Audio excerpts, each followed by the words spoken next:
Nehemiah, rebuilding the walls of Jerusalem.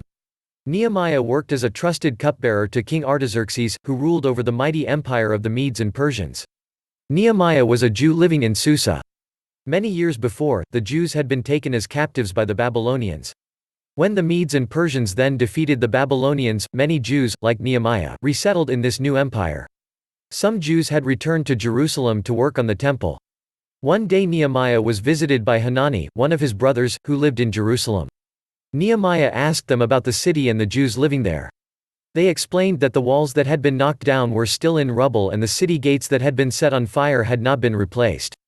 The Jews in the city had no protection and were living in great trouble and disgrace. When Nehemiah heard these things, he sat down and wept.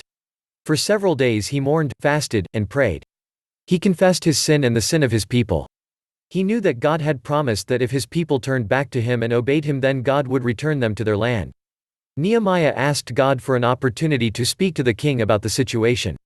Some time later, Nehemiah was serving wine to the king when the king asked, "Why do you look so sad?" "May the king live forever," replied Nehemiah. "Why should my face not look sad when Jerusalem lies in ruins, and its gates have been destroyed by fire?" "What is it you want?" the king asked.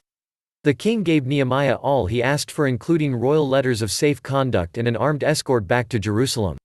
He was also given permission to take timber from the royal park to build new city gates. Some time later, Nehemiah set off on the long journey to Jerusalem. When he arrived, he rested for 3 days and didn't tell anyone about his plans to rebuild the city walls. Accompanied by a few others, he set out one night to secretly inspect the walls. He started from the valley gate and headed towards the dung gate. The walls were in ruins and the gates burned.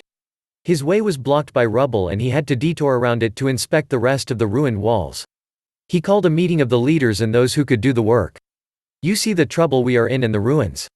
Come, let us rebuild the wall of Jerusalem, so we will no longer be in disgrace."